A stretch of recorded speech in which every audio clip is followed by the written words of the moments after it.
राधा 12 साल की एक अनाथ लड़की थी और माधोपुर गांव में अपनी झोपड़ी में अकेली ही रहा करती थी।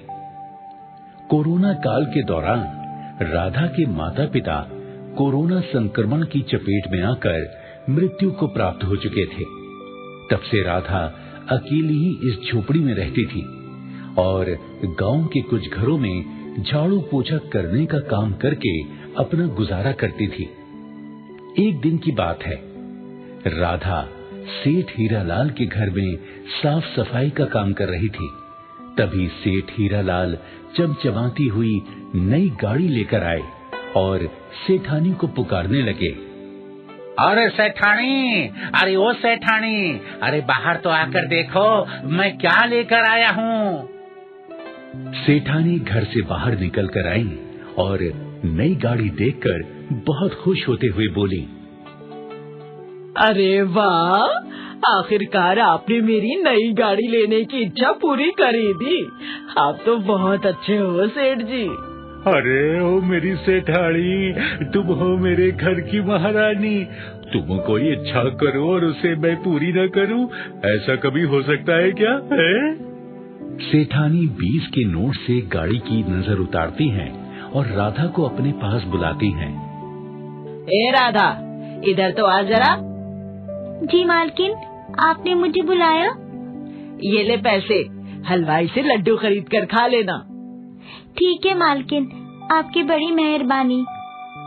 राधा पैसे लेकर वहाँ से चली गई। रास्ते में उसे पिंकी मिली, जो कि एक थैला लिए हुए थी। पिंकी भी राधा की तरह एक गरीब लड़की थी और वो भी दूसरों के घरों में काम किया करती थी। पिंकी राधा को देखकर बोली, राधा सुन, कहाँ जा रही है? अपने घर जा रही हूँ। पिंकी ने थैले में से थोड़ी सी मिठाई निकालकर राधा को दी और बोली, ये मिठाई खाकर देख, कितनी स्वादिष्ट है। सच में बड़ी ही स्वादिष्ट मिठाई है। ये मिठाई तू कहाँ से लेकर आई है पिंकी? अरे वो चौधरी साहब है ना, आज उनकी बेटी का जन्मदिन था, तो आज उनके घर में जन्मदिन की पार्टी थी। चौधराइन ने मुझे भी थोड़ी सी मिठाई घर ले जाने के लिए दी थी। पिंकी, मेरी समझ में एक बात नहीं आती। हम लोग तो इतने गरीब हैं कि पेट भर खाने को हमें रोटी भी नहीं मिलती और कुछ लोगों के पास अनगिनत पैसा है। ऐसा क्यों? देख बहन, अमीर लोगों पर लक्ष्मी मैया की कृपा होती है, तभी तो वो इतने अमीर होते हैं। अच्छा, तो धन दौलत लक्ष्मी मैया की कृपा से आती है? हाँ, यही सच है। अच्छा, अब मैं चलती हूँ, मुझे देर हो रही है। हाँ। फिर दोनों लड़कियां अपने अपने घर की ओर चली गई। इसी तरह कुछ दिन बीत गए। फिर एक दिन की बात है, काम से लौटते समय राधा पुजारी जी को प्रणाम कर बोली, पुजारी जी प्रणाम। प्रणाम प्रणाम, जीती रहो बिटिया, जीती रहो। पुजारी जी, मुझे आपसे कुछ पूछना है। हाँ, क्यों नहीं बिटिया, अब बोलो क्या पूछना चाहती हो? मैं जानना चाहती हूँ कि लक्ष्मी जी की कृपा पाने के लिए क्या करना होता है। बिटिया, लक्ष्मी जी की कृपा पाने के लिए लक्ष्मी जी की भक्ति करके उन्हें प्रसन्न करना होता है। क्या लक्ष्मी मैया मुझे गरीब से भी प्रसन्न हो सकती हैं? हाँ बिटिया, क्यों नहीं हो सकती, जरूर हो सकती हैं। तुम निरंतर 7 दिनों तक व्रत से रहना, सुबह शाम लक्ष्मी जी की पूजा करना और फिर 8वें दिन लक्ष्मी जी के नाम की 2 रोटी गौ माता को भेंट करना। ऐसा करने से लक्ष्मी जी तुमसे प्रसन्न हो जाएंगी। ये बात बताकर पुजारी जी अपने रास्ते चले गए और राधा अपने घर आ गई। रात को सोते समय राधा सोचने लगी, 7 दिनों बाद तो मेरा भी जन्मदिन आने वाला है। क्यों ना मैं कल से ही अपने व्रत शुरू कर दूं। 8वें दिन जब लक्ष्मी जी मुझ पर कृपा करने आएंगी, तो मैं उनके साथ मिलकर ही अपना जन्मदिन मना लूंगी और उनसे आशीर्वाद भी ले लूंगी। ये विचार मन में आया तो राधा बहुत ही खुश हो गई और फिर सो गई। सुबह उठने पर राधा नहा धोकर पूजा की थाली लेकर मंदिर गई और लक्ष्मी जी की पूजा की और उनसे प्रार्थना करने लगी। हे माँ लक्ष्मी, मैंने अपने व्रत शुरू कर दिए हैं। जब मेरे 7 दिनों के व्रत पूरे हो जाएंगे तो आप मुझ पर अपनी कृपा करने मेरी झोपड़ी में जरूर आना और मेरे साथ मिलकर मेरा जन्मदिन भी मनाना। फिर पूजा समाप्त करके राधा गांव के एक घर में झाड़ू पोछे का काम करने चली गई। काम करते करते राधा को शाम हो गई। घर की मालकिन ने राधा को कुछ पैसे और बची खुची कुछ खाने की चीजें दी, जिन्हें लेकर राधा अपनी झोपड़ी में लौट आई। राधा शाम को भी लक्ष्मी जी की पूजा अर्चना करती और फिर अपना व्रत खोलती। इसी प्रकार राधा अपने 7 व्रत पूरे कर लेती है। शाम को पिंकी राधा के लिए कड़ी चावल लेकर आई। राधा, माँ ने कड़ी चावल बनाए थे, देख मैं तेरे लिए भी थोड़े से ले आई हूँ, ले खा लेना। पिंकी, कल मेरा जन्मदिन है और कल मुझ पर कृपा करने लक्ष्मी मैया यहाँ आएंगी। तू भी आ जाना, हम तीनों मिलकर मेरा जन्मदिन मनाएंगी।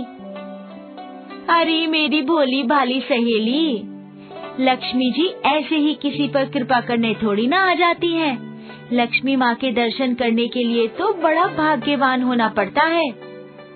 नहीं राधा, तू गलत बोल रही है। पुजारी जी ने जो तरीका लक्ष्मी जी को बुलाने का मुझे बताया था, मैंने बिल्कुल वैसे ही अपने व्रत पूरे किए हैं। मुझे पूरा विश्वास है लक्ष्मी मैया मुझ पर कृपा करने कल यहाँ जरूर आएंगी। तू भी जरूर आ जाना। पिंकी राधा के भोलेपन पर हंसती हुई वहाँ से चली गई। फिर अगला दिन हो गया। राधा आज बहुत सवेरे उठकर नहा ली। फिर लक्ष्मी जी की पूजा अर्चना करके अपने जन्मदिन के लिए एक छोटा सा केक और खीर पूरी तैयार की और लक्ष्मी जी के आने का इंतजार करने लगी। दोपहर का समय हो गया, लेकिन लक्ष्मी जी नहीं आई और पिंकी आ गई। पिंकी राधा से पूछने लगी, क्यों राधा रानी, तेरी लक्ष्मी मैया अभी तक आई नहीं तेरा जन्मदिन मनाने के लिए? पिंकी, मुझे पूरा विश्वास है अपनी मैया पर, वो जरूर आएंगी कृपा करने। तू भी देख लेना। राधा काफी देर और भी इंतजार देख लेती है, लेकिन लक्ष्मी जी नहीं आती।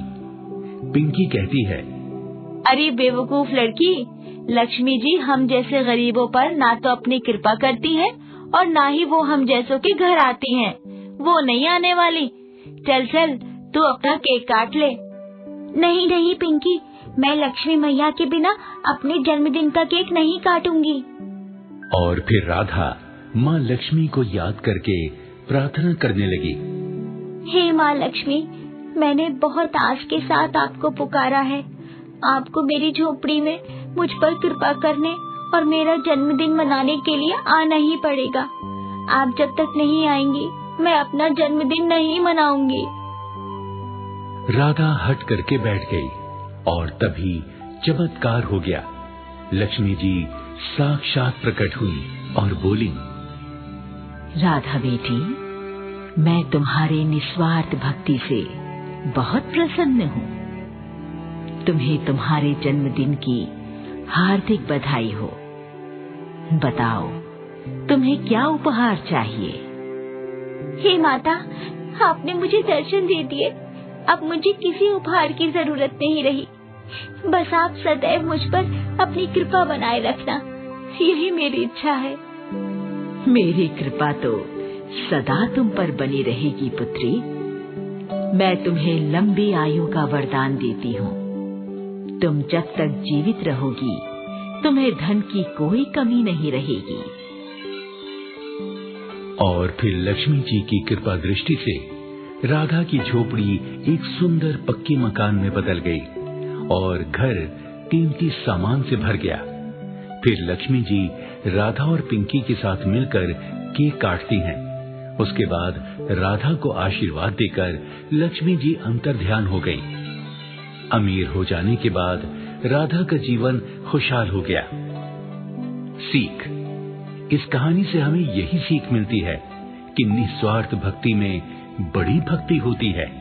इसलिए हमेशा हमें निस्वार्थ भक्ति ही करनी चाहिए।